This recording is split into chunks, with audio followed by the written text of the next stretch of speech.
Hello, Namaskar. This is Firstpost and you're watching Vantage with me, Palki Sharma.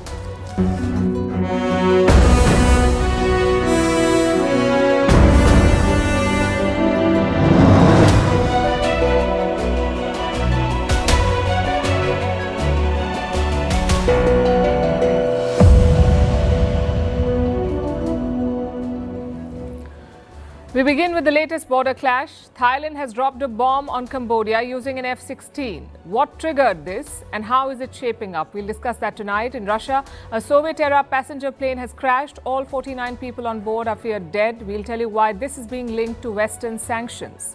In London, Prime Minister Narendra Modi seals a long-awaited trade deal. It's been brewed longer than British tea, but it's finally served. We'll bring you the highlights. Across the channel, things are less diplomatic. French President Emmanuel Macron is suing a US podcaster for claiming that First Lady Brigitte Macron is a man. Elon Musk's empire is wobbling, Tesla profits have fallen, and Trump doesn't want to give him federal contracts. Speaking of, the US president remains caught in the Epstein nightmare. Turns out Trump's name is in the Epstein files. In Beijing, European leaders discuss trade and ties. They're calling it a summit, but it's more like a summons. We'll explain why. Armenia and Azerbaijan are shaking hands. The US is brokering peace, but where is Russia? In Gaza, the alarm bells are deafening. More than 100 aid agencies warn of mass starvation. India calls for an end to the fighting. And finally, the great mystery of our time. How many steps do you really need to walk? The answer is not 10,000. All this and more coming up. The headlines first.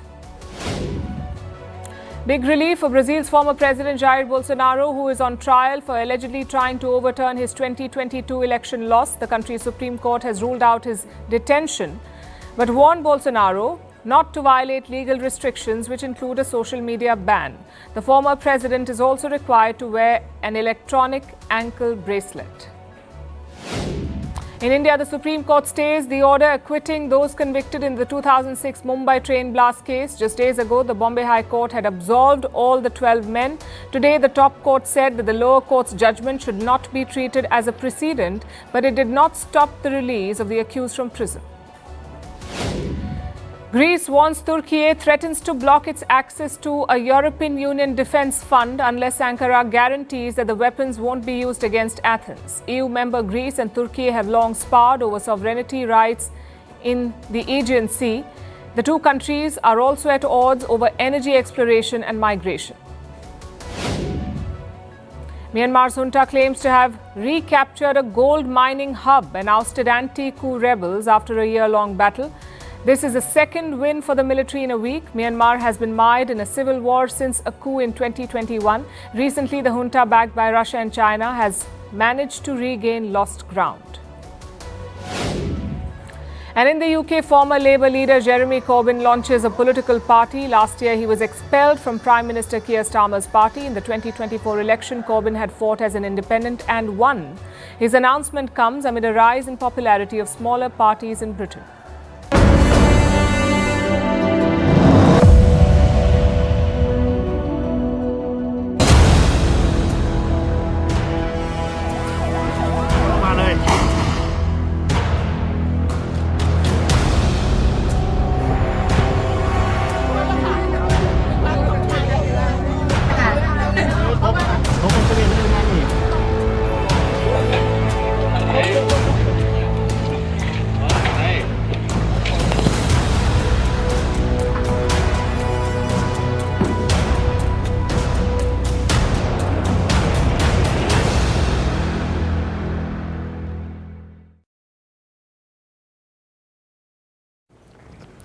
It was just after dawn in Southeast Asia, but there was a roaring sound in the skies over Cambodia. The sound of Thai F-16 jets. Within seconds, 2 bombs dropped. They damaged Cambodian military bases. Sirens blared. Villagers ran for their lives. More than 40,000 civilians were forced to flee. Clashes broke out. 12 people were killed. And just like that, a once forgotten sleepy border resembled a war zone. So what led to this flare-up? Why are Thailand and Cambodia fighting? And is Southeast Asia on the brink of a war? To understand this conflict, we have to go back in time to the 11th century. That's when this temple was built. the Priya Vihar temple. This is an ancient Hindu temple dedicated to Lord Shiva. It was built by the Khmer Empire. Today, this temple is at the heart of this fight. Like many disputes in Asia, this too began with a badly drawn colonial map. The year was 1907. Cambodia was under French rule. So the French drew a border to separate it from Thailand. The result was an 800-kilometer long boundary. But some areas are vaguely divided, especially around the Priya Vihar temple. Cambodia says the temple is ours. Thailand claims the map is flawed. And they keep fighting over it. In 2008, things escalated violently. Thai and Cambodian troops clashed near the Priya Vihar. 28 people were killed. There was a diplomatic breakdown. In 2011, it got so bad that the United Nations had to step in. The matter went to the ICJ, the International Court of Justice. In 2013, the ICJ ruled that the land belonged to Cambodia. Thailand was not impressed. It rejected the court's ruling. And things were quiet since then. But this year, it exploded again. On May 28, the two militaries clashed briefly. A Cambodian soldier was killed near the Emerald Triangle. This is the area where Thailand, Cambodia, and Laos meet. There was an exchange of fire. Cambodia claimed that Thailand attacked first. Thailand said it was responding to gunshots. Either way, the border went hot. And soon a political fire followed. A phone call was leaked. A phone call between then Thai Prime Minister Paetongtarn Shinawatra and Cambodian leader Hun Sen. She called him uncle, and she criticized the Thai military's handling of the issue. I'll repeat that for you. The Thai Prime Minister criticized her own army in a phone call with the Cambodian leader. You can imagine the public anger and the political backlash. Prime Minister Paetongtarn Shinawatra was suspended, but the border situation did not improve. Then, on July 16th, a Thai soldier stepped on a landmine in this area. He lost a leg. On July 23rd, there was another landmine blast. 5 Thai soldiers were wounded. Bangkok had had enough. It recalled its ambassador to Cambodia and it closed all border crossings. Given the current situation, it is necessary for Thailand to close various border points for the purpose of protecting our sovereignty, territorial integrity, and the safety of the people in the border areas. Cambodia responded with a tit-for-tat move. It downgraded diplomatic ties with Thailand, which brings us to today. Now, there are 2 versions of this story. Ask Thailand, and they will say that Cambodia started it. They say this morning, Cambodian drones buzzed overhead. Thai soldiers asked them to de-escalate, but minutes later, Cambodia opened fire, so Thailand had no choice but to retaliate. We condemn it because it is a forceful act that does not adhere to the strict observance and compliance with international law. Furthermore, what happened does not constitute a declaration of war. We did not declare war. It is just a conflict.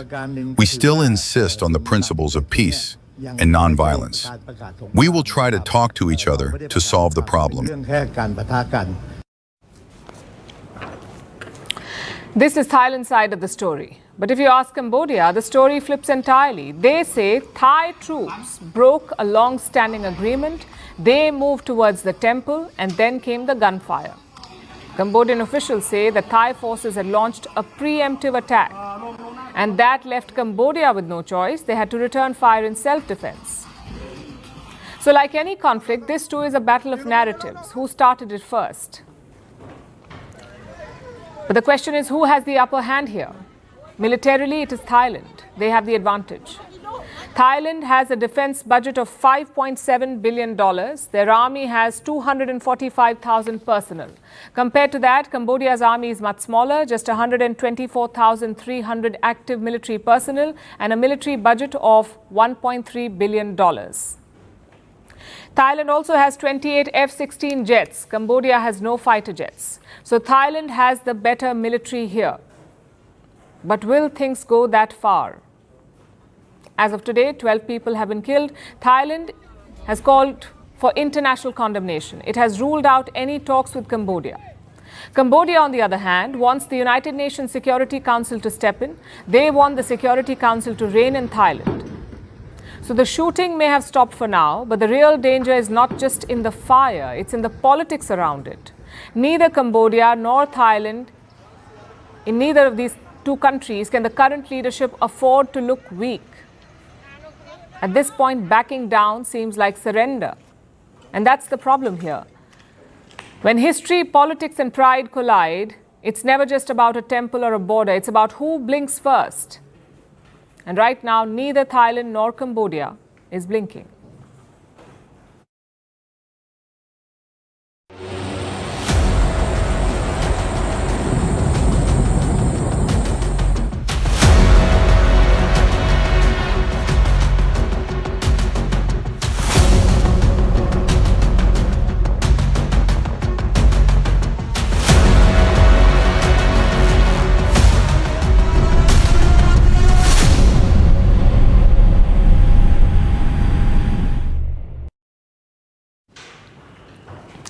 Global aviation is going through a rough patch. Today, there was another plane crash, this time in Russia.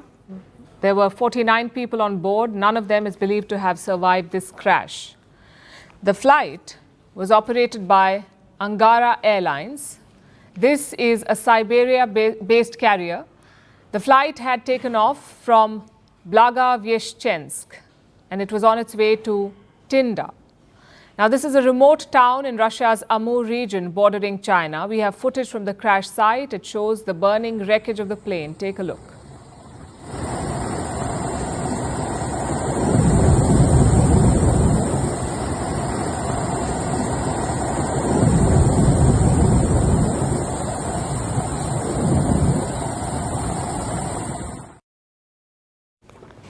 Reports say this plane was trying to land. It made 2 attempts to land, then it disappeared from the radar and crashed near the airport. So what could have happened? What caused this plane to crash? Of course, an investigation has begun. It will give the full answers. But here's what the initial reports say. The airworthiness of the Russian plane was in doubt. This was a Soviet-era plane called the An-24. Now, these planes are also called flying tractors because of their ruggedness. They once had a reputation of reliability. They were well suited for the harsh conditions of Siberia. Such planes can operate in sub-zero conditions, and they don't even need runways to land. Sounds like an ideal aircraft for Russian conditions, which raises the question, what went wrong with this one? Why did it crash? To begin with, it's an aging aircraft. This one was 50 years old. Now, typically, passenger planes are retired after 20 to 30 years of flying, but this plane was flown for 50 years. It was designed during the Soviet era. It was built in 1976. Experts say it was not airworthy. But you see, some regional airlines in Russia still operate these old planes. A few years back, they were supposed to go out of service, but in 2023, the regional airlines reached out to Russian authorities and they sought an extension. They wanted to keep these old planes in the air to extend their service life, and they managed to get the permission because, frankly, the Russian state does not have many options. They've been hit by Western sanctions, thousands of them. So airlines in Russia cannot buy modern aircraft. They cannot place an order for, say, an Airbus or a Boeing. They can only use what they've got right now. And Angara is one such airline. It has a fleet of about 10 An-24 planes, and they run these planes despite the obvious threats, the obvious risks. Plus, they struggle with the servicing. According to one report, the plane that crashed today was having problems. On at least 2 occasions in the last 3 years, the same plane malfunctioned. In May 2022, its generator failed mid-flight, and then this year in March, the aircraft suffered radio communication issues. And this is not a one-off case, by the way. Reports say Russian aircraft are maintained poorly. Airlines are known to smuggle components from friendly countries. They even cannibalize old aircraft to get parts. And again, Western sanctions are to blame here. Overall, Russia's economy has absorbed the shock of these sanctions, but Russia's aviation sector is struggling because here the impact has been sweeping. Consider a story from 2023. This is about Aeroflot. This is Russia's biggest airline. 2 years back, Aeroflot had issued orders to its employees. They were asked to not report aircraft malfunctions. They were asked to log falls only after the pilot in command approves them. So planes were allowed to fly with significant falls, and the staff was fully aware of this. And this even led to some close calls. In the same year, in January, one Aeroflot flight made an emergency landing. This was after a fault in the plane's lavatory system. A month later, there was another emergency landing. This time, the plane's air conditioning malfunctioned. So today's crash shows that the situation has hardly changed. With old aircraft, poor maintenance and no access to critical parts, Russian airlines are at the risk of turning into flying coffins.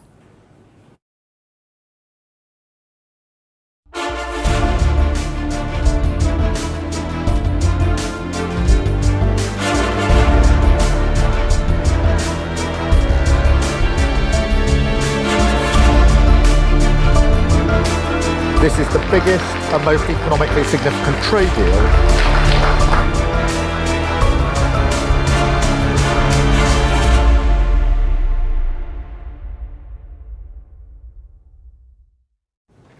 Earlier this month, Prime Minister Modi embarked on a foreign trip. It lasted a whopping 9 days. Right now, he is on another foreign trip, and this one is less than 24 hours. Such is the nature of diplomatic visits. I'm talking about the Prime Minister's trip to the UK. He landed in London yesterday evening. As always, the Indian community gathered to meet him. But there wasn't time for a lot of ceremony because this trip was about business. Prime Minister Modi was in the UK for the free trade deal. It was agreed by both sides in the month of May, and today this deal was signed. Take a look.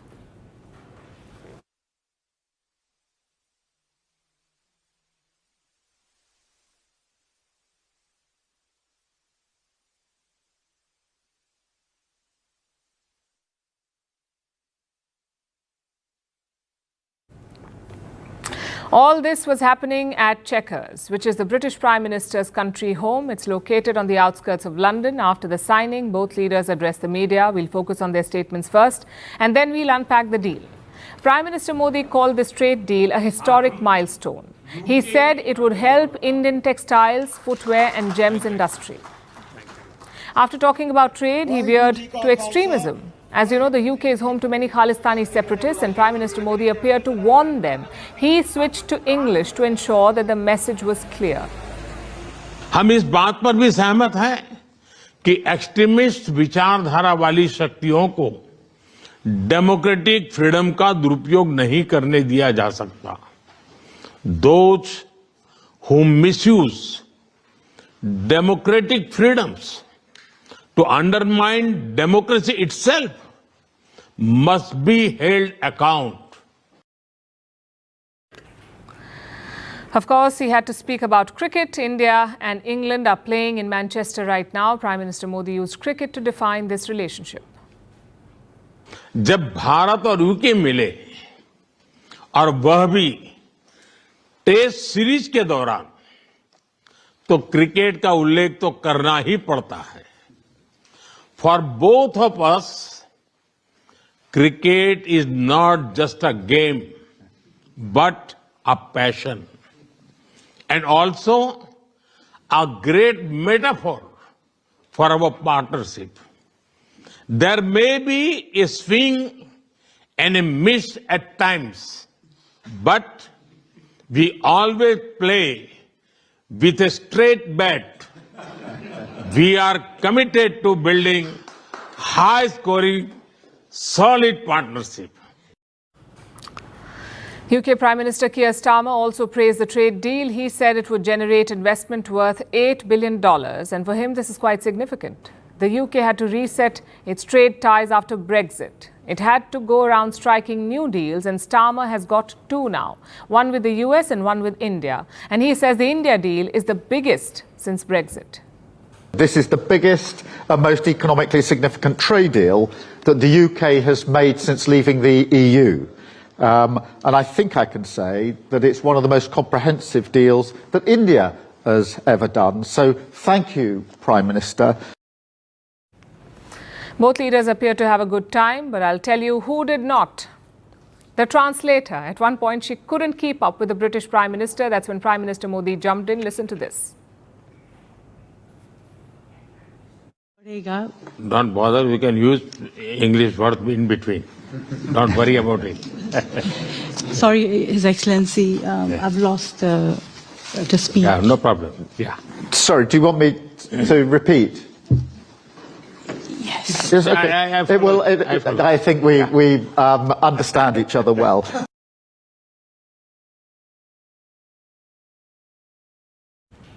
Now let's come to the deal.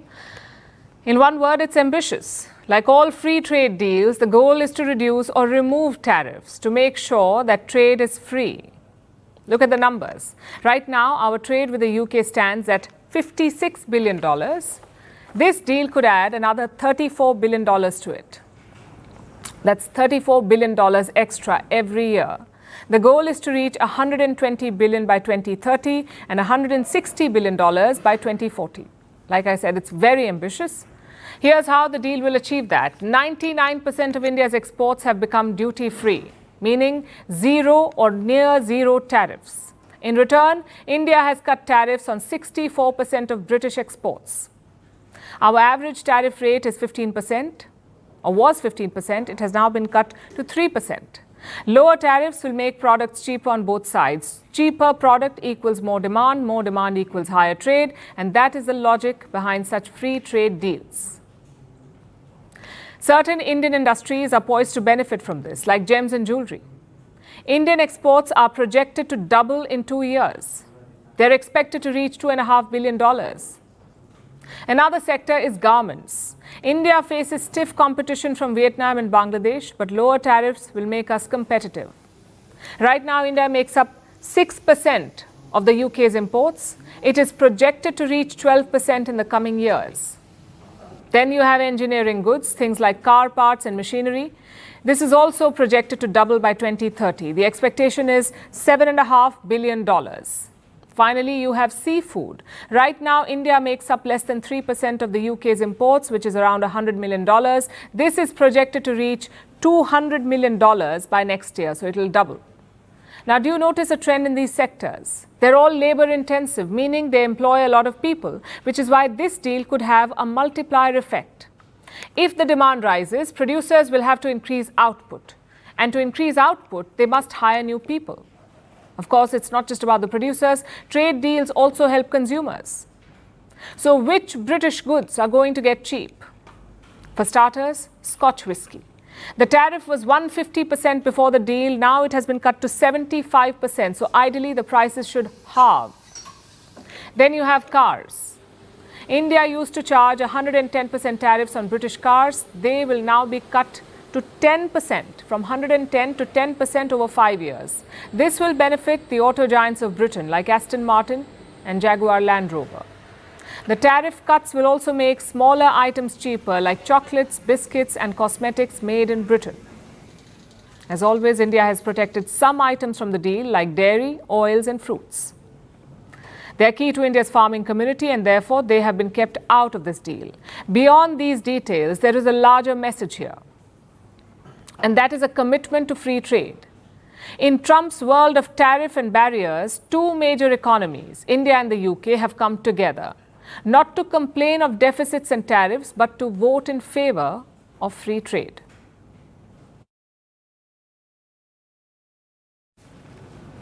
An unprecedented legal showdown is looming in America. On one side is a president and his wife. On the other is a right-wing troll. And what's the case? Defamation. Wait till you hear why. This case has been filed by France's first family, President Macron and his wife Brigitte. They filed a lawsuit in a court in Delaware, the US. And why in the US? Because the other party is American. A right-wing commentator named Candace Owens. She has around 7 million followers on X and 4.5 million on YouTube. And her claim to fame? Peddling absolute nonsense. Since last year, she has trained her guns on Brigitte Macron. She says the First Lady of France was born a man. Now, this conspiracy is not new. It has existed in the dark corners of the internet, but Owens took it further. She released an 8-part podcast series on this. She called it Becoming Brigitte.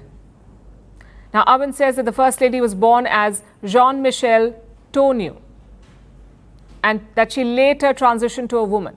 Needless to say, this is fake. Brigitte Macron has been a woman all her life. She is a mother to 3 children, and Jean-Michel is not an old alter ego, it's her brother's name. Despite all this evidence, Candace Owens went ahead. At first, the Macrons tried reaching out. They told her to retract her claims thrice, but Owens refused. In 2024, she promised to stake her entire professional reputation on this claim. I know it sounds very dramatic, but remember, we're talking about a troll. She doesn't have any professional reputation. Not that it bothers her. Owens has responded to the case with defiance. Listen to what her team has said. This is a foreign government attacking the First Amendment rights of an American independent journalist. Candace repeatedly requested an interview with Brigitte Macron. Instead of offering a comment, Brigitte is resorting to trying to bully a reporter into submission. 2 things here. First, a journalist really? Candace Owens is a commentator at best. Leave the journalism to people who care about facts. Secondly, you reached out for a comment. On what? What exactly was the First Lady supposed to say? It's like asking a scientist to comment on the flat earth theory. Anyway, the case has been filed. The Macrons say that they have been harassed and bullied. They're even willing to turn up in court if needed. The question is, will they win? I know this sounds like an open and shut case, but experts are wary because the US has a very high bar for defamation, especially against public figures. I think that President Macron is going to have a very difficult time with this libel suit. And the reason for that is really simple. Under US law, public officials are required to prove actual malice, knowledge of falsity, reckless disregard for the truth. In his lengthy complaint, he has certainly alleged that on the part of this podcaster. That's the land of freedom for you. You can get away with almost anything. Candace Owens isn't exercising her free speech. She is spreading hate and falsehoods. And this transgender claim is just one example. She also says that Macron was installed by the CIA, that the president and the First Lady are blood relatives and therefore engaged in incest. If this is free speech, America needs a reality check. Who knows, maybe this case will do it. Because this is unprecedented. We've seen foreign governments file cases in America before, but those were not personal lawsuits. They were linked to critics living in the US or crimes committed back home. Such a defamation suit is unprecedented, and it's a commentary on the US media ecosystem because Brigitte Macron is not alone. US commentators have made a habit of targeting women. They have called Michelle Obama a man. They call Kamala Harris transgender. They accuse Serena Williams of being a man, also pop star Lady Gaga. This is the result of 2 trends in American politics. First is the obsession with conspiracies. You're seeing that with the Jeffrey Epstein files. President Trump fanned those theories, now he's paying for it. And secondly, the obsession with controlling the narrative around women. They want to decide everything. Who is a woman? What is a woman? What is not a woman? Who is not a woman? Can women have abortion? Can all women take part in sports? They want to decide everything. It's an almost weird and controlling obsession. American politicians fueled this fire, and now it's a raging inferno. Even the First Lady of France is not immune to it.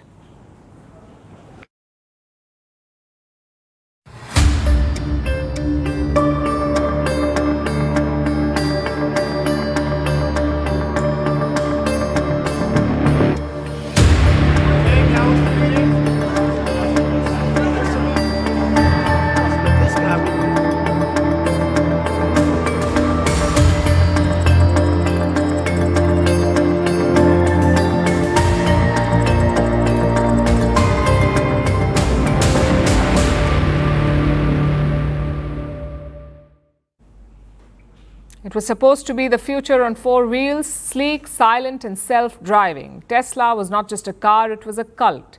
Elon Musk did not just sell vehicles, he sold a vision. And for over a decade, Tesla led the charge. It led the EV revolution. But today, that future feels a little derailed. Tesla just reported its Q2 earnings and the numbers are not pretty. From April to June, revenue dropped to $22.5 billion. It is down from $25.5 billion last year. And that's the biggest quarterly decline in over a decade. Car sales dropped by 16%. Deliveries fell by 14%.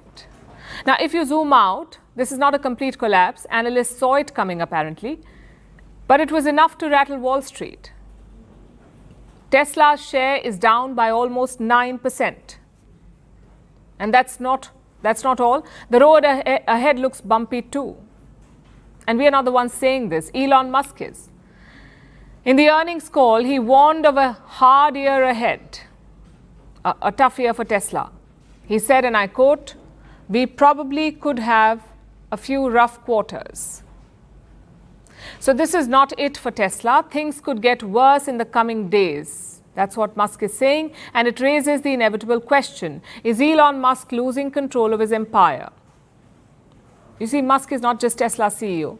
In some ways, he is the brand. He turned the cars into symbols of style, and investors bought in literally. Tesla became a $1 trillion company. Musk became the world's richest man. It was like a Silicon Valley fever dream. But lately, that dream is turning hazy. In the last few months, the hits have kept coming. Tesla's earnings are missing the mark. Executives are exiting. Tariff costs are ballooning. Sales of regulatory credits are down by 26%, meaning the government incentives have been cut and the price of the car is up. Trump's new bill could hurt EV demand further. Meanwhile, Elon Musk is flirting with politics. He first funded Trump's campaign, then he got a government department called DOGE. After that, he picked a fight with Trump and was out of that same government. And finally, Musk talked about a new political party, a third party in the United States. All of this has alienated Tesla's key user base. There were protests against Tesla. Cars were set on fire. Customers started looking elsewhere. Sales were dropping in Europe and other parts of the world. Rivals from China to Detroit are catching up. So what is Musk doing about all of this? He seems unfazed. During the earnings call, he spoke less about Tesla and more about xAI. That's his artificial intelligence startup. xAI. Speaking of xAI, it is not like things are going well there. The White House is sidelining this company. Trump does not want xAI in the government. He does not want Musk's company to get federal contracts. So Elon Musk's feud with the US president is bleeding his many businesses, both directly and indirectly. And all of this explains the paradox of Elon Musk. He owns many companies. He is their greatest asset, but he is also their biggest liability. His vision turned Tesla into a top player. His antics are now dragging it down. Same for xAI. Elon Musk had high hopes for this company, but now his feud with Trump is killing its opportunities. So is this the beginning of the end for Musk's empire? Not so soon. There are still some glimmers of hope. Tesla is working on a more affordable car, a budget version of its current Model Y. This could bring in new buyers. There's also potential expansion in the robo-taxi service. And many believe Tesla's long-term AI strategy could click. Having said that, this is still a make or break moment for Tesla. It's no longer the undisputed king of EVs. And there's just one question on the mind of investors. Can Elon Musk's empire survive Elon Musk? We'll be tracking the story.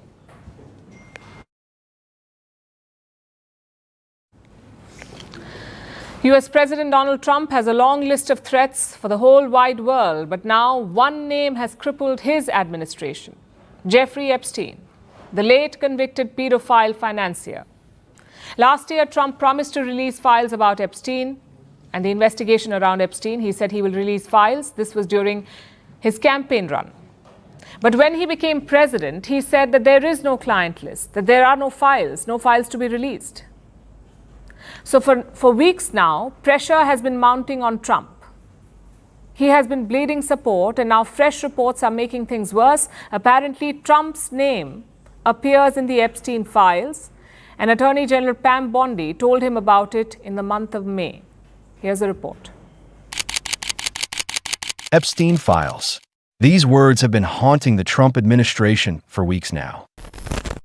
Now, some Republicans are growing more defiant. The MAGA movement's outrage is bubbling. The crisis is spiraling. And the latest development has possibly the greatest capacity to make the situation worse for U.S. President Donald Trump. According to the Wall Street Journal, the president attended a routine briefing by Attorney General Pam Bondi in May, where he was told that his name appeared in the files related to pedophile financier Jeffrey Epstein.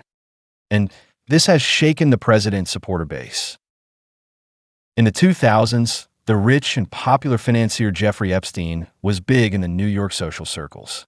He was also a sexual predator. Allegations that Epstein sexually abused underage girls first surfaced in 2005.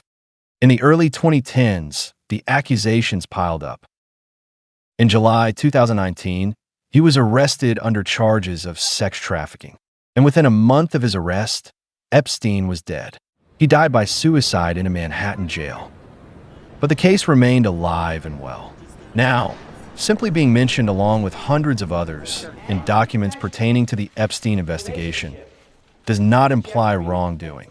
And that's exactly what the White House is saying. It's all fake. All that information was fake. They're calling the report a fake news story. But this contradicts Trump's earlier account, where he said that he had not been told by Bondi that his name appeared in the files. The Trump-Epstein relationship goes back to the 1980s. They partied together. They were photographed together. Epstein attended Trump's wedding to Marla Maples at the Plaza Hotel in New York in 1993. In 2002, Trump called Epstein a terrific guy. But in 2004, the two had a falling out due to a property dispute. And by late 2010s, Trump was calling Epstein a creep. In 2024, during his campaign, Trump promised to release the Epstein files, the names of people linked to him. He rallied support over this promise. But after becoming president, Trump has offered something quite anticlimactic in return. In a memo earlier this month, the Justice Department and FBI said there was no such list. This spurred massive outrage among Trump's supporters, including his former advisor, Tesla CEO Elon Musk. There are accusations of cover-up. A storm is intensifying in the Congress as well. The U.S. House of Representatives voted to subpoena the Justice Department to unseal the files. So as pressure mounts, what is Donald Trump doing? He has filed a $10 billion defamation lawsuit against the Wall Street Journal over its allegations of a sexually suggestive letter from Trump to Epstein. He is also pushing conspiracy theories against his predecessor, Barack Obama. The witch hunt that you should be talking about is they caught President Obama absolutely cold, Tulsi Gabbard. What they did to this country in 2016, starting in 2016, but going up all the way going up to 2020 in the election. They tried to rig the election, and they got caught. So Trump is resorting to old tricks: denial, sabotage, and one conspiracy theory to counter another. According to a latest poll, while 40% of Republicans back how Trump is handling the issue, 36% disapprove of it. So Trump is fast losing support. And as the furor persists, the president seems to be running out of options to control this crisis.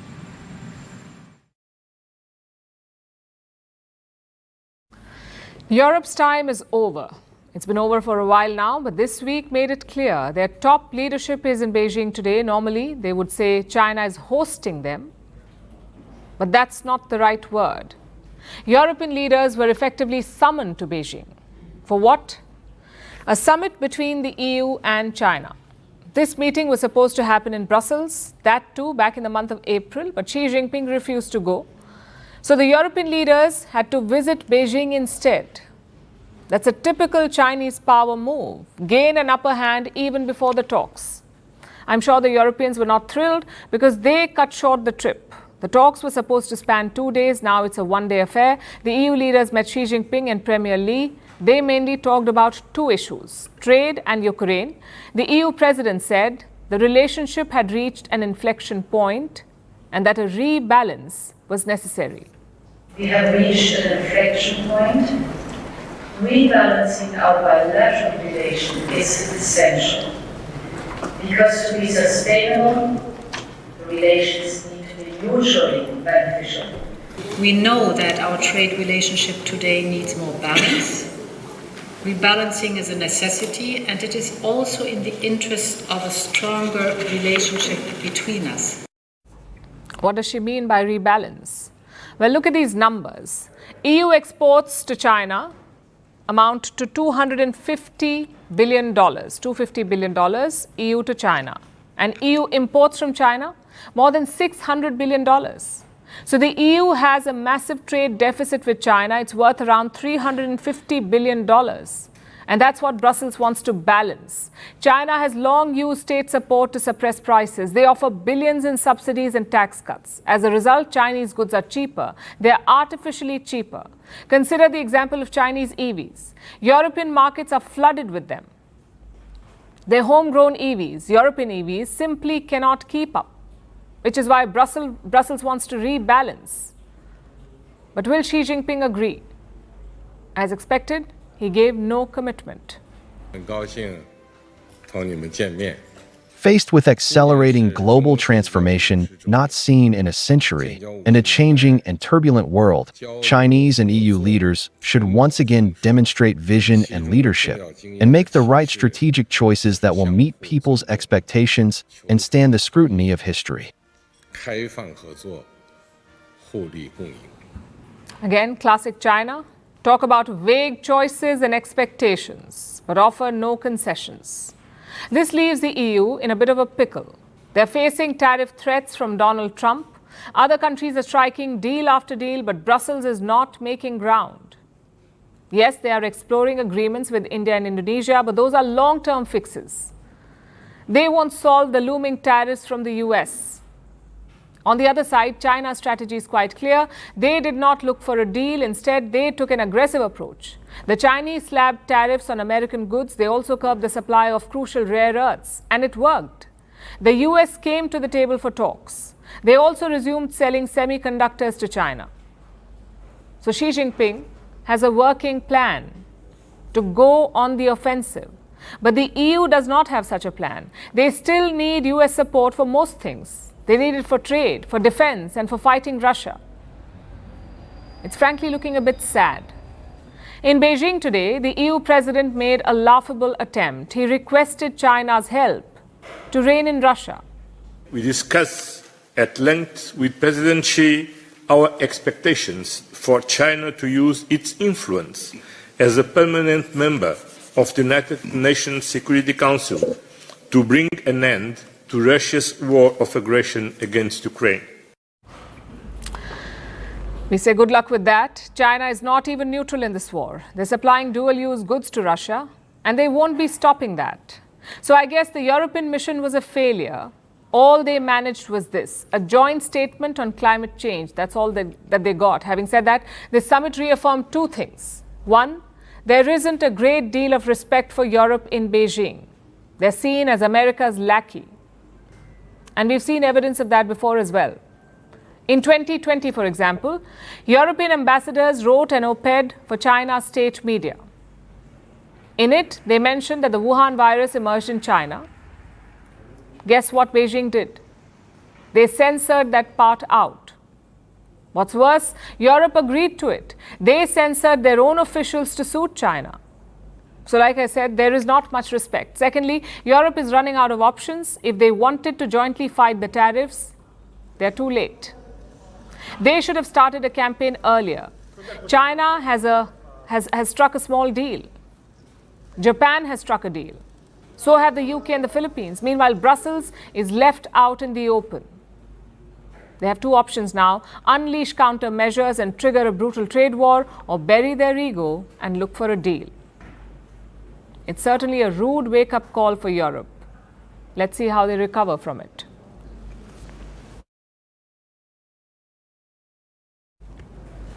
Now let's talk about Armenia and Azerbaijan, two neighbors locked in a cycle of wars and ceasefires. The flashpoint was a small piece of land, Nagorno-Karabakh. Both sides claimed it and they fought over it.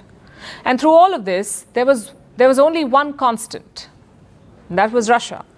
After all, this was Moscow's backyard, its old Soviet playground. Russia called the shots, it sent peacekeepers, it brokered truce, and the Kremlin had all the leverage. But not anymore. Today, Armenia and Azerbaijan are edging closer to something unimaginable, a permanent peace deal. And guess who's not at the table? Russia. And who is taking its place? The United States of America. Washington is pushing itself as a new power in the Caucasus. So Steve Witkoff is here, and I think we could have something fairly soon to talk about.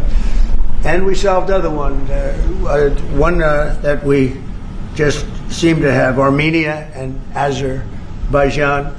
It looks like that's going to come to a conclusion, successful conclusion. To understand what the deal looks like, let's first look at the conflict.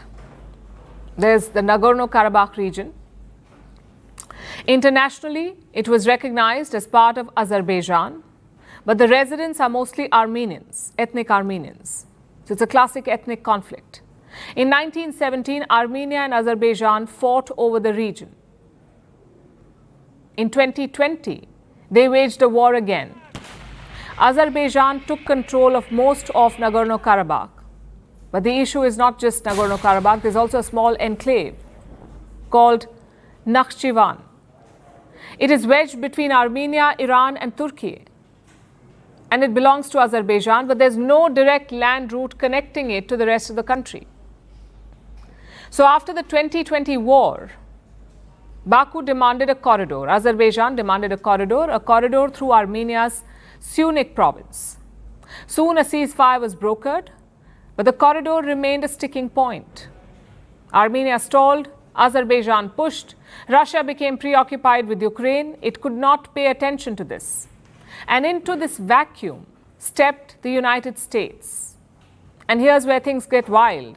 In June, Washington apparently pressed the two sides with a solution. The US offered to lease the corridor, that too for 100 years. So basically, a 32-kilometer road will be built through Armenian territory. The US will control it, and that apparently will make it a neutral passageway. It will be open to all. That's what the Americans suggested. Armenia rejected this proposal. But the offer itself has surprised many. After all, this should have been Russia's show. The 2020 ceasefire was their deal. Moscow has been the referee in this feud for decades. So where is it now? Tied down in Ukraine. In Armenia, Moscow has become the new enemy number one. They openly criticize the Russians. Prime Minister Nikol Pashinyan has been quite brazen about it. His government has arrested pro-Russian oligarchs. They're also sidelining the once powerful Armenian church, which was long seen as a Kremlin proxy.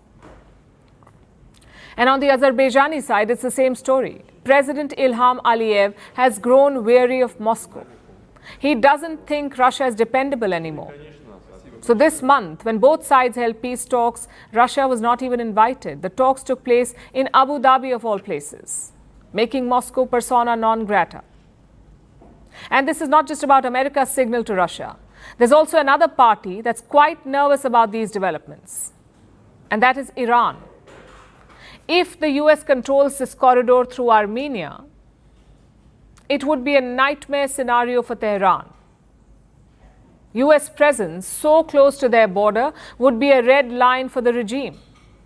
So Tehran is pressuring Armenia. It wants Armenia to refuse any US involvement.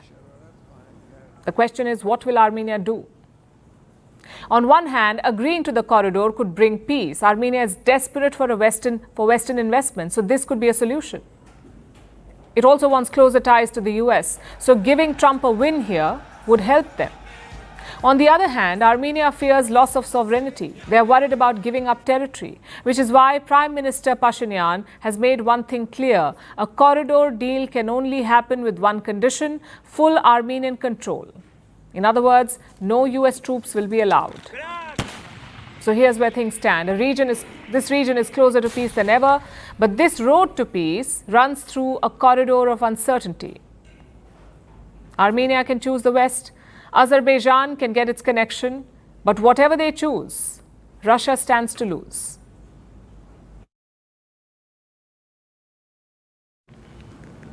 Now let's talk about Gaza, where the humanitarian crisis is deepening. More than 100 people have died from hunger in Gaza.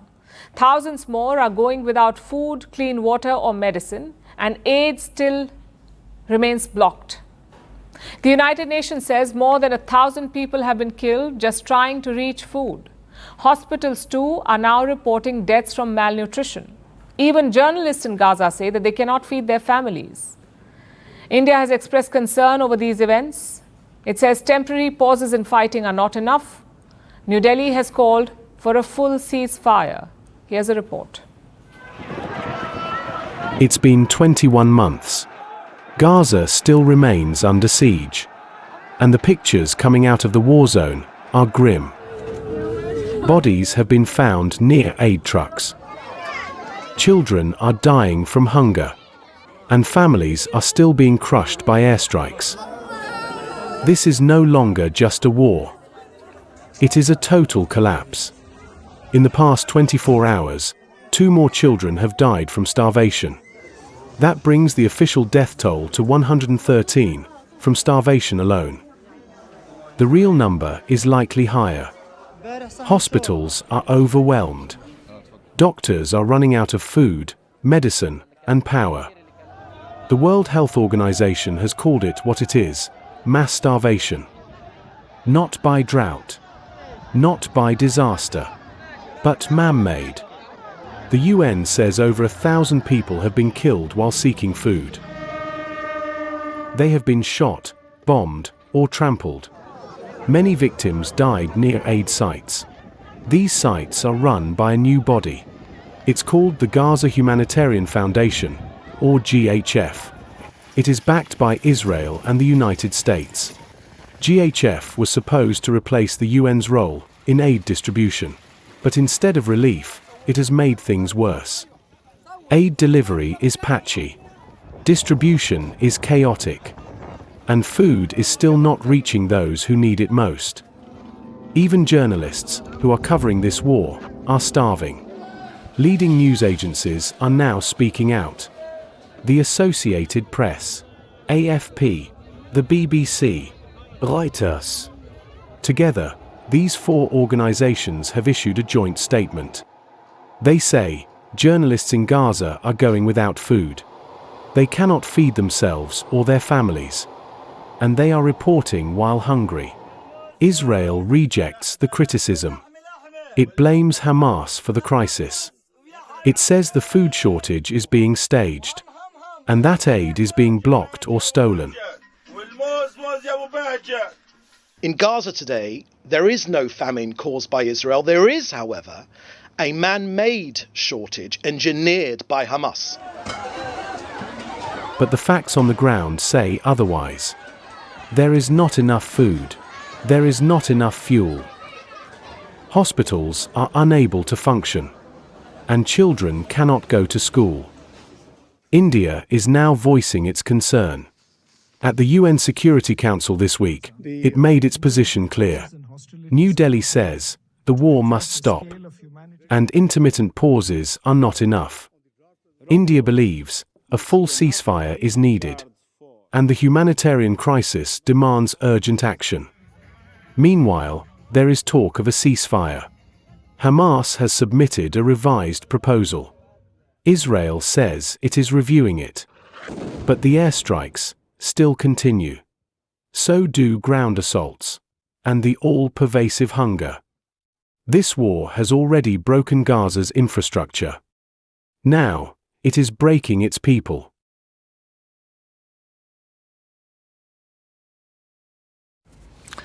If somewhere there is a pit labeled fitness cliches, then this is their Hall of Fame.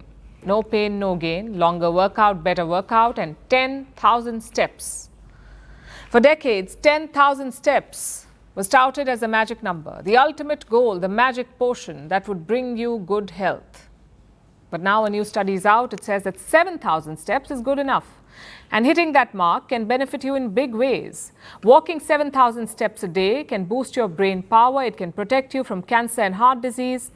But this can come as a surprise, especially if you're an ardent supporter of the 10,000 step club. But newsflash, 10,000 steps is less medicine, more myth. You see, in the run-up to the 1964 Tokyo Olympics, a brand of pedometer was launched. A pedometer is an instrument. It calculates how much distance someone has walked or how many steps you've taken. Now, this Japanese pedometer was called Manpo-ke. In English, that translates to 10,000 step meter. The company also came up with a slogan, healthcare with 10,000 steps a day. And people ate it up the world over. Soon schools were telling students to walk 10,000 steps. Locality evening walks were bubbling with this knowledge. Companies were holding employee fitness programs and wearable devices saw a boom. Look at the fitness company Fitbit. It launched its first wearable device in 2009 and it came with a preset walking target. You guessed it, 10,000 steps. So with trackers and apps, 10,000 steps has fueled a $60 billion global industry. But quick reality check. Where did this number even come from? 10,000 steps. No one knows. Although there are conspiracy theories, some say that the Japanese character for 10,000 looks like a man running or walking. So it was an easy pick, mainly for brand recall. But no one is really sure. No one knows for sure. Neither do the company spokespersons. And they have apologized for it. So coming back to the golden question, how much do you really need to walk? How many steps do you need per day? According to the latest study we spoke about, we need 7,000 steps a day. But in recent years, research has piled up, and while many agree with this number, some have shared other findings. According to a 2019 study, about 4,000 steps a day is enough. It can drop the risk of death by 40%, 4,000 steps a day. According to a 2023 study, just over 2,000 is good enough. Apparently, it really benefits the heart. So what is the right answer? Well, we hate to break it to you, but there is no right answer. It depends on your body, your lifestyle, your genes. And before we cue an existential crisis, let's make one thing clear. Rather, one thing that scientists still think remains very clear, that walking improves health. It boosts metabolism, it makes the heart stronger, it reduces blood sugar levels, it improves brain function, and it cuts the risk of death. But there is no one-size-fits-all solution. Scientists say think of walking like juicing an orange. You get a lot of juice during the first few squeezes, but after a while it dries up. Between 2,000 to 4,000 steps per day, there is a 36% lower risk of death. But between 4,000 to 7,000 steps, there's a 17% lower risk, and beyond this, the gains flatten. So you can still do 10,000 steps.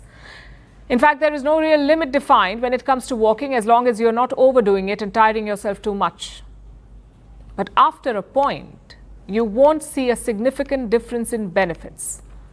Plus, intensity still matters, like picking up the pace or choosing an upward slope. And most doctors will tell you to not just walk, but mix it up with some other physical activity. So far, so complicated. But I guess our point is quite simple.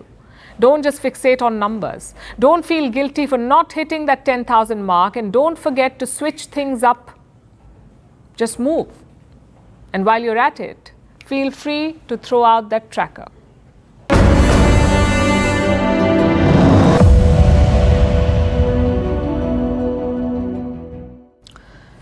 There's a conflict brewing in Southeast Asia. Someone better wake up Donald Trump. The fighting between Thailand and Cambodia has not ended. But who knows, maybe he can step in. Maybe use some of that tariff magic to get a ceasefire. And we are not the ones saying this. Social media is.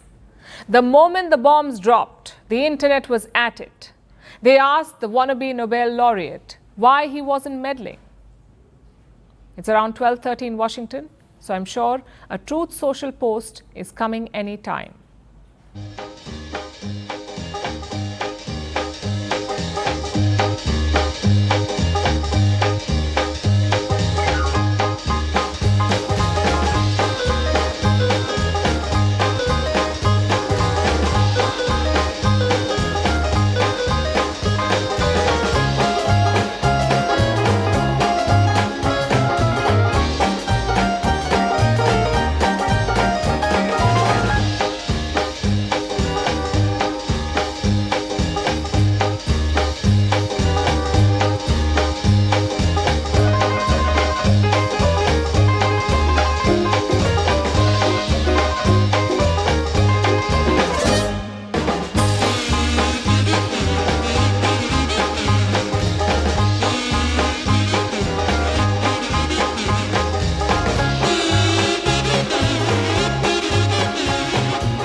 And now it's time for Vantage Shots, images that tell the story. Turkey unveils its first domestically built hypersonic missile.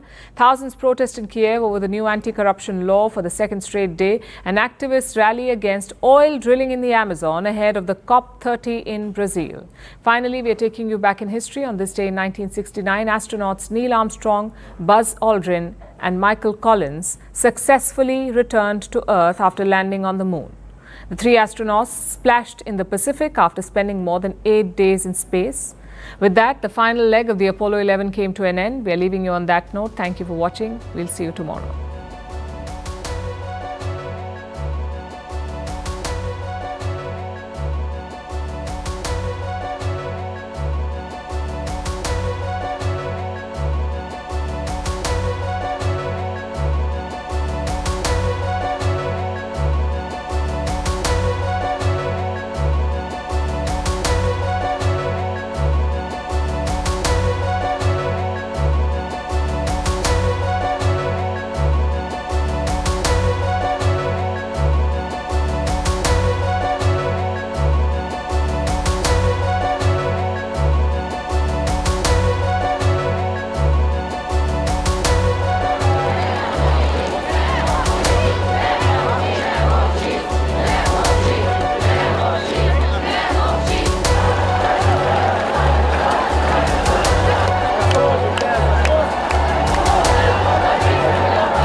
Somos nós! A resposta é...